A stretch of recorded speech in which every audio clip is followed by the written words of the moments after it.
In this video, I'm going to show you how to use the checkout widget, which you'll find over here on the left-hand side in the builder under widgets. And once again, like all of the widgets, you just drag it to where you would like it to be. So we'll just put ours right there in this example. And you'll see the full checkout experience just goes straight in there into the page. And we immediately are presented with these options, which I'm going to go through in just a second. So I'm just going to save that. And there we are. You can see that it's taken on the color scheme as well that we've already set for the website, which comes from here, the global styling. We've picked that brown. Therefore, when we drop a widget in, such as this one for the checkout, it will also use those colors. So it makes it really quick and easy to build things, as you can see there. So we can do the animation just as we can with any other widget by, making it zoom in from the left or right and come up from below, whatever you want. There's all kinds of different fancy ones. You can see them here. And then the next thing we can do is stylize it, which is just here, edit styling. And although it's taking on some of the global settings in the styling, you can also do all sorts of different things. You can really make the checkout fit your particular design of funnel or website. So the checkout background, if you want to, you can see it changing in the background there. You can do things like that and alter it a little bit. I'm just going to leave mine as clear. That's what this one is in the bottom right, by the way. That just makes it transparent. So whatever is behind that checkout will shine through. And then there's all these different settings. The order summary, you can change the font, for example, if you would like to do that. So play around with these. You can't go wrong, really. You can always revert if you make a mistake by clicking on the arrow at the top here. But just play around and get it looking exactly the way that you would like it. You can even customize the text. So we can change this to say next step. And there we are. It's just changed that button there right away. You've got the option to show these little two badges here, which help with conversions, the secure checkout page, because you're on an SSL encrypted web page, because all of our sites are SSL certified. So you can have that display in there. And then we can also show prices of products with the strike through when it's on sale, just to help highlight the fact that an item is actually on sale. So just here you would see a line going through this price if it was on sale. Then for mobiles, you can choose to show the order summary above the customer information. So it would appear up here on mobile. I'll save it actually and show you. If we switch to mobile, there you go. It's put the order summary above where they start entering their details. And that can be quite good if it just sort of gives them confidence of what they're ordering before they go and fill out all their details there, as they may not kind of scroll down to the bottom here. So that's something you can do with the checkout. And then we've got the settings right here. So lots of options here. We can send people to a specific thank you page once they've gone through the checkout process. We can choose whether to allow discounts, i.e. coupon codes, and they're set, by the way, in the store section. So you'll need to go to store and discounts, and that's where you can set up any coupon codes that you would like to use with your checkout. If we tick this box here, that asks people to basically create an account, or gives them the choice to create a full account. And when we do that, it means they're able to log back in and then see all previous purchases, access any digital downloads. They get their own kind of admin area. If you're selling digital products, you may not need to go and collect all their billing address details and everything. So you can eliminate that from the checkout to make it really fast and simple, especially if you're using payment providers such as Stripe to just check out and grab those goods. The next thing you can do is connect to email marketing. Every part of Fastfunnels is connected to our email marketing. If you're using a third party that you've integrated with in settings and applications, the option to send people through to your chosen email marketing platform will be there as well. We can tag customers on new order.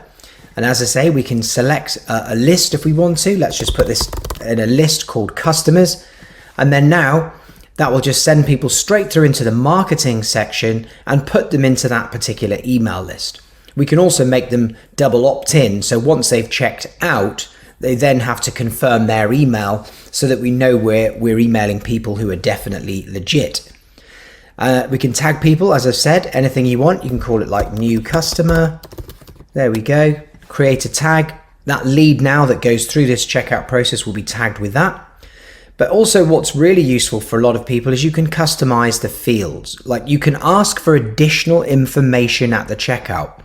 And that's really handy for a lot of businesses, you know, if they want to ask some other things that are not included in the standard fields. And you could even choose where you want to ask it, at the beginning of the checkout, middle, or at the end as well. And it's probably best in most cases to do it at the end of the checkout process, just as they're about to press the buy button.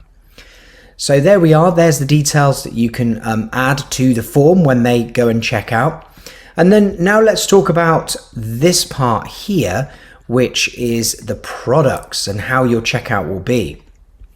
So with Fastfunnels, you have the choice of using a proper sort of shopping cart checkout experience, or you can use a sort of one-page checkout where it happens right here on this page.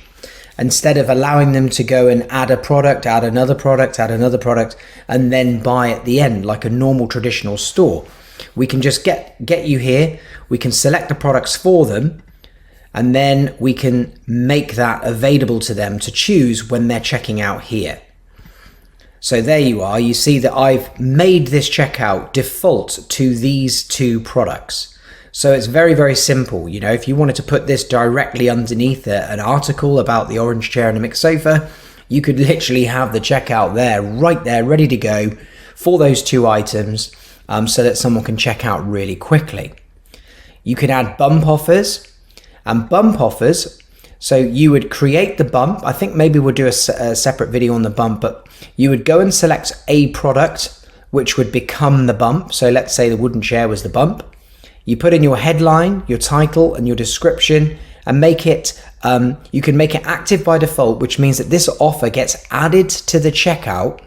So in fact, no, let's do this now. So let's just say, insure,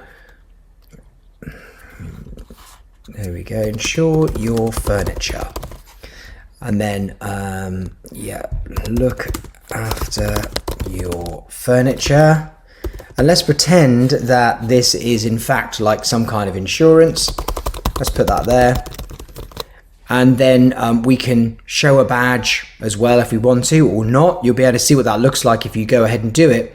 And now we've got like a bump product, and we'll just edit that, and I'm just going to say active by default. And then when they go through the checkout process, that product will be there and selected as well. So it's like an additional offer that you add on to make more money, really. We can choose whether we want to allow customers to adjust. If we want to allow them to adjust the amount of products. So maybe if you're selling chairs, like in this example, you might want to allow them to buy a nice set of 6. So you've got a lot of options, and it's all here. Allow customers to choose the product to buy. So maybe, you know, they don't want all of the products, so they get to choose one or the other. And there we go, like A or B. So there's another way of doing the checkout too. And then styling wise, we scroll down, it brings you to here, and then you can go ahead and choose all of these different ways of doing things. But one major feature is whether you use the one-step checkout or the two-step. Now, what's good, the one-step will mean that everything is displayed on the page, including all the payment methods, the whole lot, and they literally will just fill out their details, purchase the items, completing order on one page, which may suit your business model. It just depends on what model that you have. However, what you also want, if I go to styling again, is this option, the two-step checkout. This is particularly popular for some products, and the reason why is that we're going to collect the customer's name and email address before we ask for payment, and if they do not finish that checkout process and they do not end up buying your product, we have their name and email address, and we're able to follow up with them via email automatically using our marketing section. So as soon as somebody enters an email list after putting this, their name and their email in, We can check to see whether they bought the items or not, and if they did not, we can then send them a follow-up email sequence, which is effectively a cart abandonment email sequence, so really useful. And as I say, this checkout can be added anywhere throughout your entire website.